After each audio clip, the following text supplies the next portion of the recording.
ನಮಸ್ತೆ ಎಲ್ರಿಗೂ.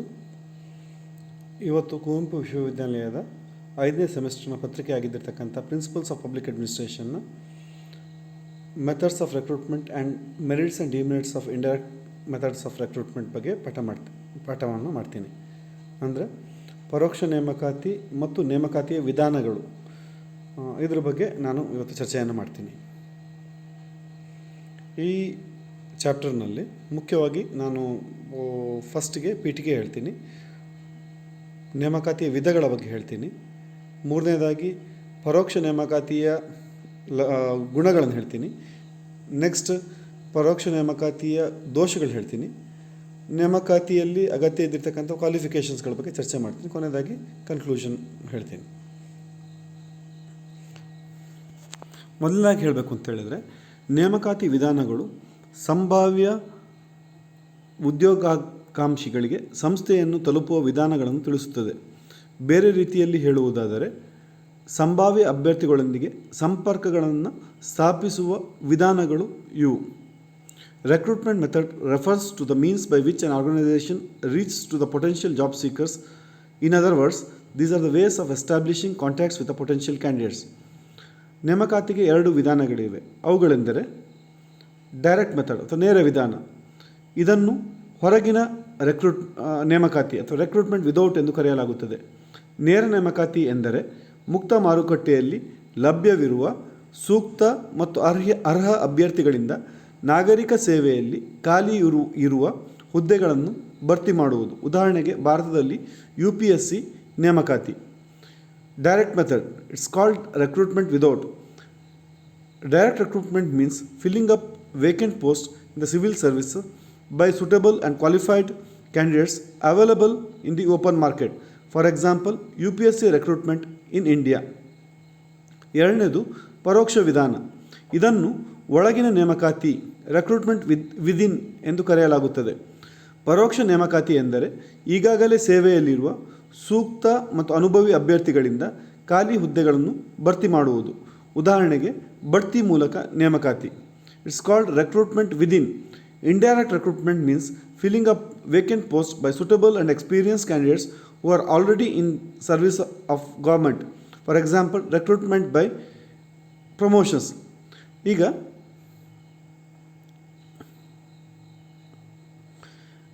Types of recruitment methods ಅಥವಾ ನೇಮಕಾತಿ ವಿಧಾನಗಳನ್ನು ಬಗ್ಗೆ ನಾವು ತಿಳ್ಕೊಳ್ಳೋಣ. ಈಗ ಪರೋಕ್ಷ ನೇಮಕಾತಿಗಳು ಅಂತ ಹೇಳಿದ್ರೆ, ಹೆಚ್ಚಿನ ಪರೋಕ್ಷ ನೇಮಕಾತಿಗಳು ಪ್ರಮೋಷನ್ಸ್ ಮೂಲಕ ಆಗುವಂಥದ್ದು ಅಥವಾ ಟ್ರಾನ್ಸ್ಫರ್ಸ್ಗಳ ಮೂಲಕ ಆಗುವಂಥದ್ದು. ಪ್ರಮೋಷನ್ಸ್ ಅಂತ ಹೇಳಿದರೆ ಪದೋನ್ನತಿಯ ಮೂಲಕ ಆಗುವಂಥದ್ದು. ಟ್ರಾನ್ಸ್ಫರ್ಸ್ ಅಂತ ಹೇಳಿದರೆ ವರ್ಗಾವಣೆಗಳ ಮೂಲಕ ಆಗುವಂಥದ್ದು. ಎಂಪ್ಲಾಯಿ ರೆಫರಲ್ಸ್, ನೌಕರರ ಉಲ್ಲೇಖಗಳ ಮೂಲಕ. ಮಾಜಿ ಉದ್ಯೋಗಗಳಿಂದ ಅಥವಾ ಫಾರ್ಮರ್ ಎಂಪ್ಲಾಯೀಸ್ ಮೂಲಕ ಆಗುವಂಥದ್ದು. ರಿಟ್ರೆಂಚ್ಡ್ ಎಂಪ್ಲಾಯೀಸ್ ಅಥವಾ ಮರುಪಡೆಯಲಾದ ನೌಕರರ ಮೂಲಕ. ಸಹಾನುಭೂತಿಯ ನೇಮಕಾತಿಗಳು. ಇವೆಲ್ಲ ಇಂಡೈರೆಕ್ಟ್ ರೆಕ್ರೂಟ್ಮೆಂಟನ್ನು ಆಗುವ ರೀತಿಗಳು. ಡೈರೆಕ್ಟ್ ರೆಕ್ರೂಟ್ಮೆಂಟ್ ಅಂತ ಹೇಳಿದರೆ ಕಾಲೇಜಿನಿಂದ ಆಗುವ ನೇಮಕಾತಿಗಳು, ನೇಮಕಾತಿ ಏಜೆನ್ಸಿಗಳ ಮೂಲಕ ಆಗುವಂಥ ನೇಮಕಾತಿಗಳು, ಎಂಪ್ಲಾಯ್ಮೆಂಟ್ ಏಜೆನ್ಸಿಗಳ ಮೂಲಕ ಆಗುವಂಥ, ಉದ್ಯೋಗ ಸಂಸ್ಥೆಗಳ ಮೂಲಕ ಆಗುವಂಥದ್ದು, ಕಾರ್ಮಿಕ ಸಂಘಗಳ ಮೂಲಕ ಆಗುವಂಥದ್ದು, ಕಾರ್ಯನಿರ್ವಾಹಕ ಹುಡುಕಾಟ ಸಂಸ್ಥೆಗಳ ಮೂಲಕ ಆಗುವಂಥ ನೇಮಕಾತಿಗಳು, ವೃತ್ತಿಪರ ಸಂಘಗಳ ಮೂಲಕ ಆಗುವಂಥದ್ದು, ಇಂಟರ್ನೆಟ್ ನೇಮಕಾತಿಗಳು, ಮಾಧ್ಯಮದ ಮೂಲಕ ಆಗುವ ನೇಮಕಾತಿಗಳು, ಬೇರೆ ಸಂಸ್ಥೆಗಳ ಮೂಲಕ ಆಗುವ ನೇಮಕಾತಿಗಳು ಪ್ರಮುಖವಾಗಿ ಇದ್ದಿರ್ತಕ್ಕಂಥವು. ಈಗ ಪರೋಕ್ಷ ನೇಮಕಾತಿಯ ಗುಣಗಳ ಬಗ್ಗೆ ಚರ್ಚೆ ಮಾಡೋಣ. ಮೊದಲನೇ ಗುಣ ಏನು ಅಂತ ಹೇಳಿದರೆ, ಪರೋಕ್ಷ ನೇಮಕಾತಿದು ಪ್ರಸ್ತುತ ಉದ್ಯೋಗಿಗಳನ್ನು ಆಂತರಿಕವಾಗಿ ನವೀಕರಿಸಿದಾಗ ಅದು ಅವರನ್ನು ಪ್ರೇರೇಪಿಸುತ್ತದೆ. Motivates present employees when they are upgraded internally. B, ಪುನಃ ಕೆಲಸ ಮಾಡುವ ಕಾರ್ಮಿಕರಿಗೆ ಮತ್ತೆ ಕೆಲಸ ಮಾಡಲು ಅವಕಾಶ ಸಿಗುತ್ತದೆ. Retrenched workers get an opportunity to work again. Dependents of the deceased get a job easily. ಸತ್ತವರ ಅವಲಂಬಿತರು ಸುಲಭವಾಗಿ ಕೆಲಸ ಪಡೆಯುತ್ತಾರೆ. ಡಿ, ನೌಕರರ ಮನೋಸ್ಥೈರ್ಯವನ್ನು ಸುಧಾರಿಸಲಾಗಿದೆ. Morale of employees is improved. E, ಪ್ರಸ್ತುತ ನೌಕರರ ನಿಷ್ಠೆ, ಬದ್ಧತೆ, ಸುರಕ್ಷತೆಯನ್ನು ಹೆಚ್ಚಿಸಬಹುದು. Loyalty, commitment, security of present employees can be enhanced. F, cost of recruitment ಅಂದರೆ ನೇಮಕಾತಿ ಮೇಲೆ ಆಗುವ ವೆಚ್ಚಗಳು ಯಾವುದರಲ್ಲಿ ವೆಚ್ಚ ಆಗುತ್ತೆ? ಟ್ರೈನಿಂಗ್, ಇಂಡಕ್ಷನ್, ಓರಿಯೆಂಟೇಷನ್ ಮುಂತಾದವುಗಳ ಮೇಲೆ ವೆಚ್ಚವಾಗುತ್ತದೆ. ಇದನ್ನು ಕಡಿಮೆ ಮಾಡ್ಬೋದು. ಇಂಡಕ್ಷನ್ ಅಥವಾ ಬೇರೆಲ್ಲ ಟ್ರೈನಿಂಗ್ಗಳಿಗೆ ಬೇಕಾಗುವಂಥ ವೆಚ್ಚಗಳು ಕಡಿಮೆ ಆಗ್ತದೆ. ಜಿ, ಕಾರ್ಮಿಕ ಸಂಘಗಳನ್ನು ತೃಪ್ತಿಪಡಿಸಬಹುದು. Trade unions can be satisfied.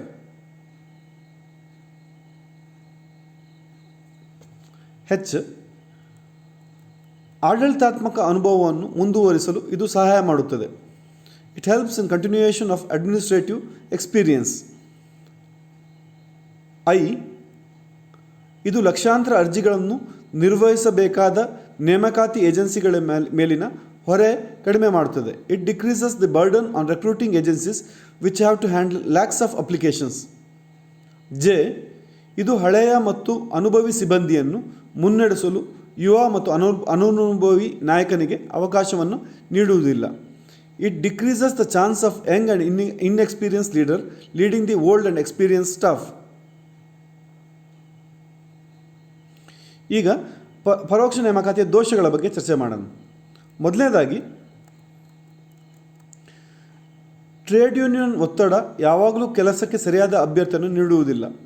Trade union pressures may not always give the right candidate for the job.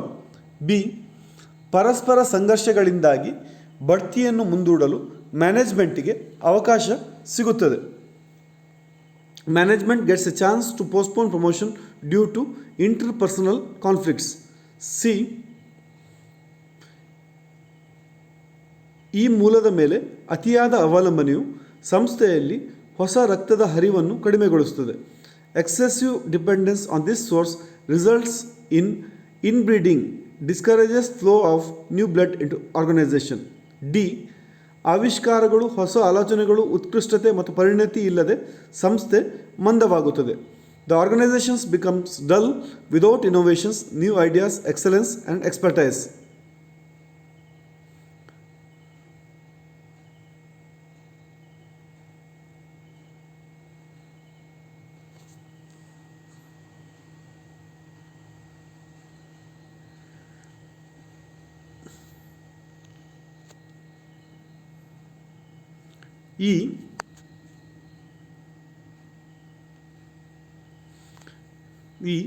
ಇದು ನೇಮಕಾತಿಯ ಪ್ರದೇಶವನ್ನು ಸಂಕುಚಿತಗೊಳಿಸುತ್ತದೆ, ಏಕೆಂದರೆ ಪೂರೈಕೆ ಮೂಲವು ಹೆಚ್ಚು ಕಿರಿದಾಗಿರುತ್ತದೆ.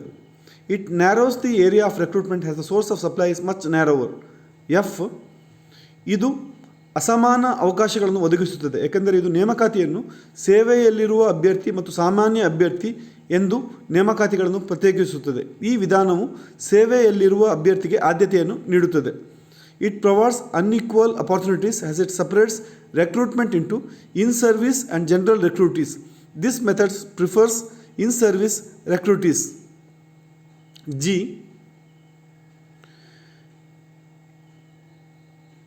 ಇದು ವಿಶ್ವವಿದ್ಯಾನಿಲಯಗಳಿಂದ ಸಾರ್ವಜನಿಕರಿಗೆ ಸಮರ್ಥ ಮತ್ತು ಅರ್ಹ ಜನರನ್ನು ನಿರುತ್ಸಾಹಗೊಳಿಸುತ್ತದೆ.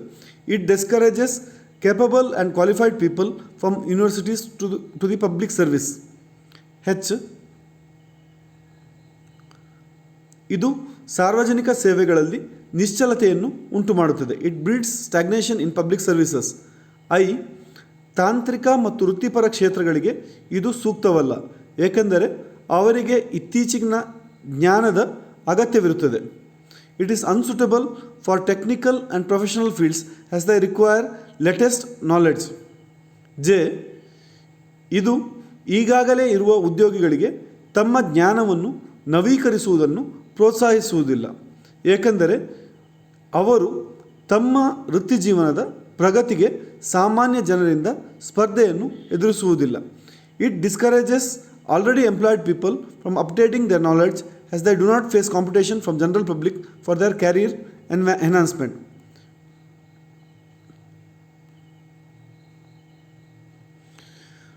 ಈಗ ಸಾಧಾರಣವಾಗಿ ನೇಮಕಾತಿಗೆ ಅಗತ್ಯವಾಗಿದ್ದಿರ್ತಕ್ಕಂಥ ಅರ್ಹತೆಗಳನ್ನು ಗಮನಿಸೋಣ.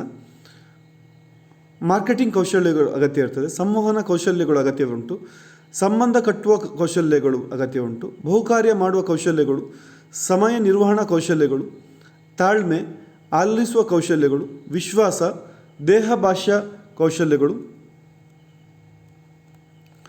ತಂಡದ ಜೊತೆ ಕೆಲಸ ಮಾಡುವ ಕೌಶಲ್ಯಗಳು, ಮಾಹಿತಿ ತಂತ್ರಜ್ಞಾನದ ಕೌಶಲ್ಯ, ವಿಶ್ವಾಸಾರ್ಹತೆ ಇದು ಅಗತ್ಯವಿದ್ದಿರ್ತಕ್ಕಂಥದ್ದು. ಕೊನೆಯದಾಗಿ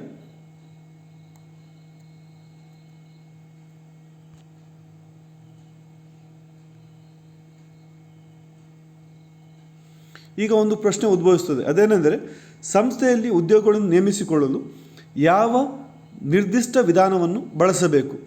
ಅದಕ್ಕೆ ಉತ್ತರವೆಂದರೆ, ಅದು ನಿರ್ದಿಷ್ಟ ಸಂಸ್ಥೆಯ ನೀತಿ, ಕಾರ್ಮಿಕ ಪೂರೈಕೆಯ ಪರಿಸ್ಥಿತಿ, ಸರ್ಕಾರದ ನಿಯಮಗಳು ಮತ್ತು ಕಾರ್ಮಿಕ ಸಂಸ್ಥೆಗಳೊಂದಿಗೆ ಮಾಡಿಕೊಂಡ ಒಪ್ಪಂದಗಳ ಮೇಲೆ ಅವಲಂಬಿತವಾಗಿರುತ್ತದೆ.